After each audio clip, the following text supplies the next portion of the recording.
"Get the hell out of my bar, you worthless old bastard!" The manager's voice exploded across the room like a grenade going off.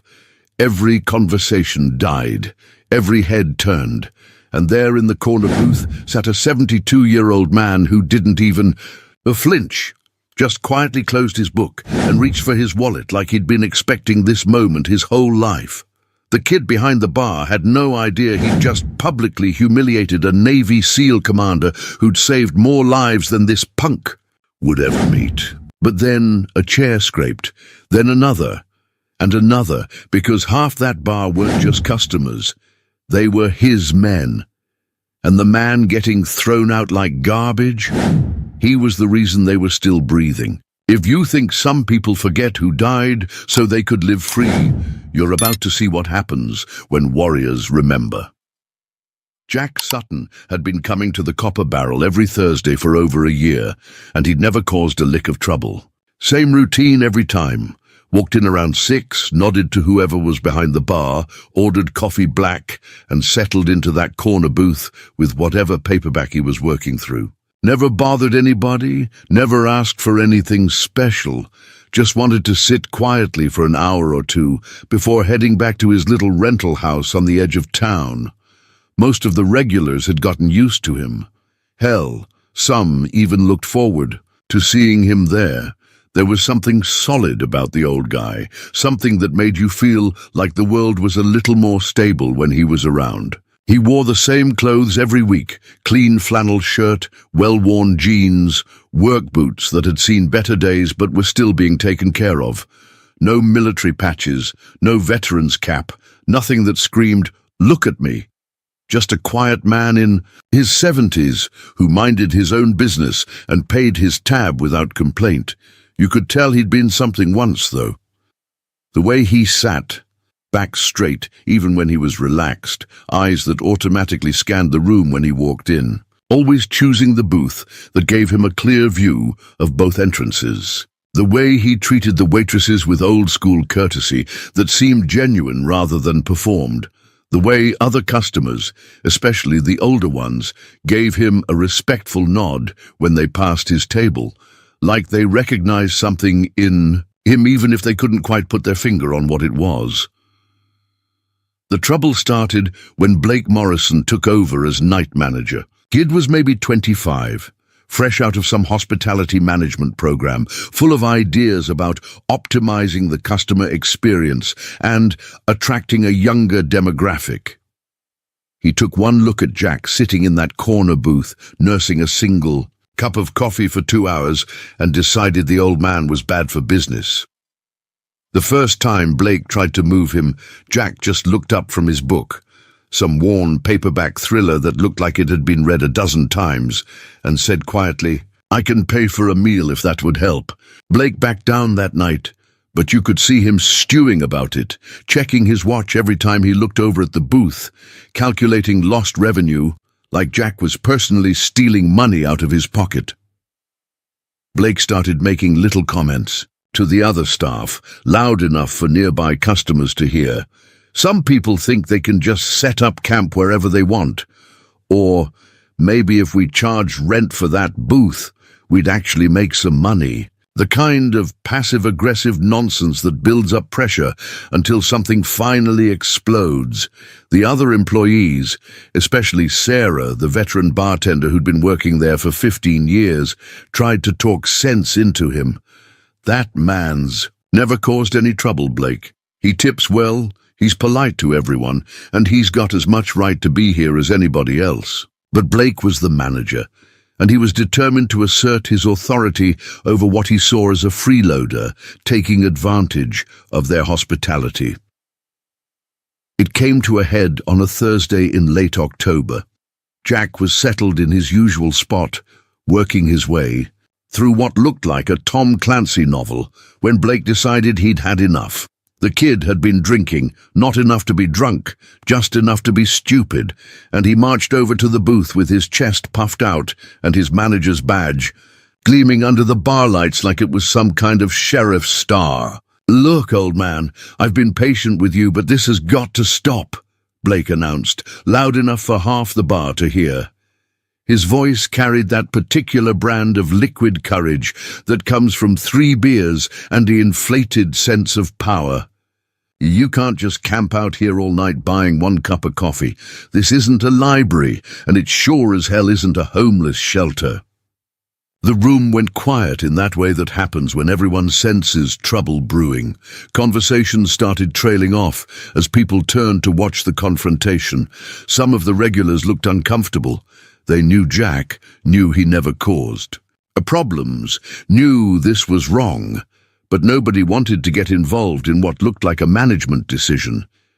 Jack looked up slowly, closed his book with 1 finger marking his place, and said quietly, "I can order something else, if you'd prefer." "I didn't realize I was causing any trouble." "That's not the point," Blake shot back, getting louder and more aggressive as he sensed what he thought was weakness. "The point is, you're taking up space that paying customers could use. Real customers, who actually spend money instead of nursing 1 cup of coffee like it's liquid gold." You could feel the temperature in the room drop a few degrees. The insult was clear. Blake wasn't just complaining about business. He was making it personal, suggesting that Jack couldn't afford to spend money, that he was somehow less worthy of basic respect because he wasn't throwing cash around like a young hotshot. Jack just nodded calmly, like he was processing the information without taking offense. "I understand your position," he said, reaching into his jacket for his worn leather wallet. "What do I owe you for the coffee?" Blake sensed victory and pressed his advantage, his voice getting nastier as his audience grew. "You know what? Nothing. Just get out and don't come back. We don't need your type here cluttering up the place, making real customers think this is some kind of charity case hangout." That last part hung in the air like smoke from a house fire. Your type. Everyone in the bar heard it, and everyone knew what it meant. Some punk kid dismissing a man old enough to be his grandfather, treating him like he was worthless just because he wasn't flashy or loud or spending money he might not have had. Jack stood up slowly, his joints protesting in that way that comes with age and old injuries that never quite healed right. He placed a $5 bill on the table, way more than the coffee cost, and tucked his book into his jacket pocket. No anger, no argument, no dramatic speeches. Just quiet dignity in the face of public humiliation that would have sent younger men swinging. As he straightened his jacket and prepared to leave, you could see the weight of the moment on his shoulders. This wasn't just about being asked to leave a bar. It was about being dismissed, disrespected, treated like his presence didn't matter. For a man who'd spent his life serving others, who'd risked everything for people who would never know his name, it was a special kind of cruelty. He was halfway to the door when it happened. A chair scraped against the hardwood floor, loud in the sudden silence. Then another, and another. 4 men at a table near the pool tables were standing up, and they weren't doing it casually. They moved with the kind of coordinated precision that comes from years of training, years of working together in places where coordination meant the difference between coming home and coming home in a box. The first one to speak was a guy in his 40s, broad-shouldered and calm in that way that makes smart people nervous. He had the bearing of someone who'd been in charge of life and death decisions and never lost sleep over making the hard calls. "You just told a Navy SEAL commander to get out of your bar," he said conversationally, like he was commenting on the weather or the score of a baseball game. Blake's face went from flushed with triumph to pale with confusion in about 2 seconds. "What?" Another man stepped forward, rolling up his sleeve just enough to show a tattoo on his forearm, a Navy SEAL trident, the kind you only get after earning it through months of hell that most people couldn't imagine surviving. "That's Jack Sutton, Commander Jack Sutton. He led our team through some of the worst hell on earth and brought us all home breathing." The bar went dead quiet. Even the jukebox seemed to hold its breath. Jack had stopped walking, but he didn't turn around, just stood there with his hand on the door handle, probably hoping this would all blow over quickly so he could leave without any more fuss. He'd never been the type to hide behind other people's protection, even when those people owed him their lives. The third man, younger than the others, but with eyes that had seen too much too early, looked Blake up and down like he was evaluating a potential threat and finding him seriously wanting. "You want to tell us again how he's not your type of customer?" Blake was stammering now, trying to backpedal without losing face in front of his remaining audience. I didn't know. Look, I'm just trying to run a business here." The fourth man, who'd been quiet until now, spoke up with the kind of voice that makes people stop talking and pay attention. "You know what kind of business you're really in? You serve beer and burgers to people who want a place to relax after work. And that man there, he spent 30 years making sure you'd have a country where you could run your little business in. Peace." By now, other people in the bar were starting to stand up too. A woman at the bar turned around on her stool, and you could see the army insignia tattooed on her wrist. An older man in a corner booth straightened up, and his bearing suddenly screamed, "Marine!" even though he was wearing a Hawaiian shirt and flip-flops. It was like watching a slow-motion revelation as people throughout the bar started showing their true colors, literally and figuratively. Tattoos became visible, postures straightened. The invisible network of people who'd served their country was suddenly not so invisible anymore. Blake looked around the room and realized he'd made a mistake bigger than he could fix with an apology. These weren't just random customers. They were a community, and he'd just insulted the guy they all considered their elder statesman. The first SEAL, later found out his name was Jared, walked over to Blake with measured steps. "Here's what's going to happen," he said quietly. "You're going to apologize to Commander Sutton. You're going to mean it, and you're going to make sure this never happens again." Blake opened his mouth to argue, then took another look around the room and thought better of it. Most of his customers were standing now, and they weren't standing to applaud his management skills. Jack finally turned around, and when he did, you could see why these people respected him so much. There was no anger in his face, no smugness. "No, I told you so." Just the quiet strength of a man who'd been through worse than some kid's public tantrum and came out the other side with his dignity intact. "It's all right," Jack said simply. "I was leaving anyway." But Jared shook his head. "No, sir, you weren't. You were having your coffee and reading your book, same as every Thursday for the past year." Another one of the SEALs, guy named Logan, had walked over to the bar and was having a quiet conversation with the bartender, an older woman named Sarah, who'd been working there since before Blake was born. You could see her nodding and getting more animated as Logan talked, and when she looked over at Blake, her expression could have frozen hellfire. Sarah walked out from behind the bar, all 5 feet and 2 inches of her, and stared Blake down, like he was a cockroach she'd found in her kitchen. "Blake, you're done for the night. Go home. You can't." Blake started to protest. "I can and I am," Sarah cut him off. "I've been working here for 15 years, and I've never seen anything as disrespectful as what you just did. Commander Sutton has been nothing but polite and respectful every single time he's come in here, and you just humiliated him in front of a room full of people because he doesn't spend enough money fast enough for your liking." She turned to Jack, her voice softening. "Commander, I am so sorry. Your coffee's on the house from now on, and if that boy gives you any more trouble, you come find me personally." Jack nodded his thanks, but you could tell he was still planning to leave. He'd been embarrassed in public, and men of his generation don't just shake that off, even when justice gets served. That's when Jared stepped in again. "Commander, with respect, we drove a long way to have a drink with you tonight. Be a shame if we had to drink alone." Jack looked at him with the kind of expression that suggested he was seeing right through the polite fiction. "You boys just happened to be in town?" Logan grinned. "Terrible coincidence, sir. All 4 of us, same night." "Hell of a coincidence," Jack agreed, and for the first time that evening he almost smiled. The truth, which came out later over several rounds of drinks, was that word had gotten around the veteran community about Jack's weekly routine. Not in a stalking way, but in the way that military families look out for each other long after the uniforms come off.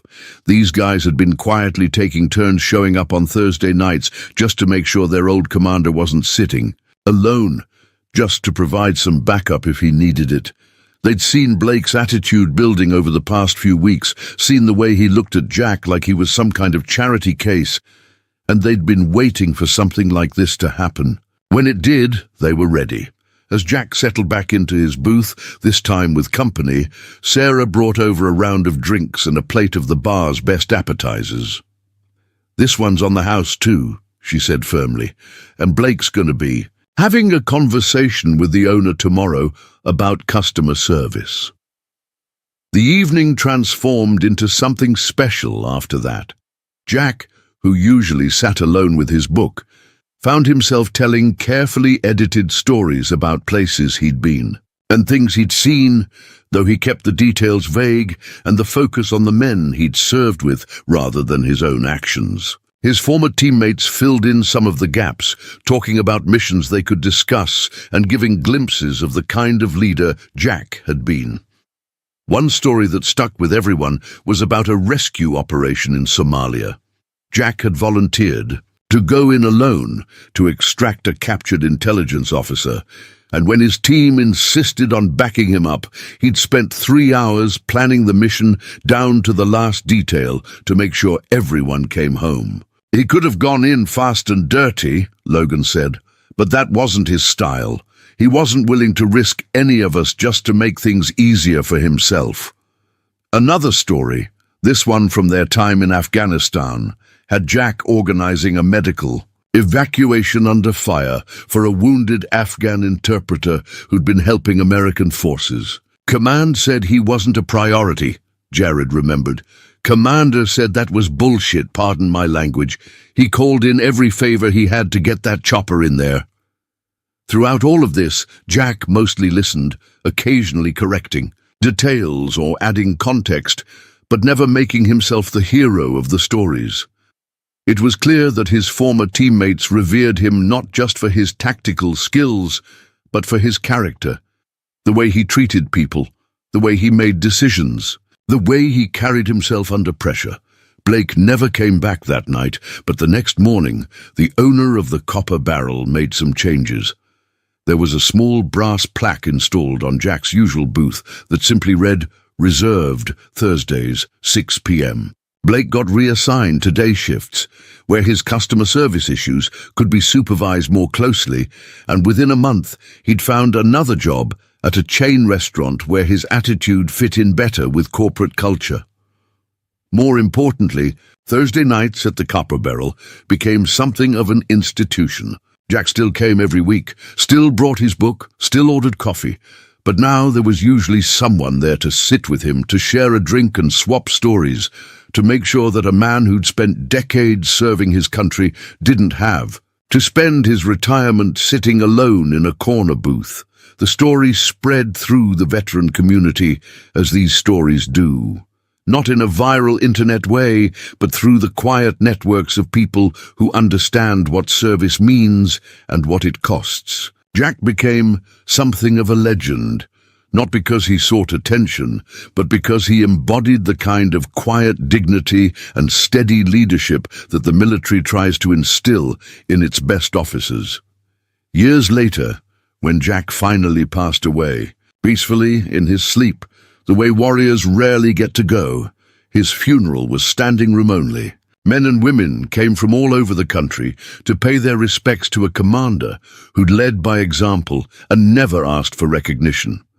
But the story that got told most often at the reception afterward was about the night at the Copper Barrel, when a young manager learned the hard way that respect isn't something you can put on a balance sheet, and that some customers are worth more than the money they spend.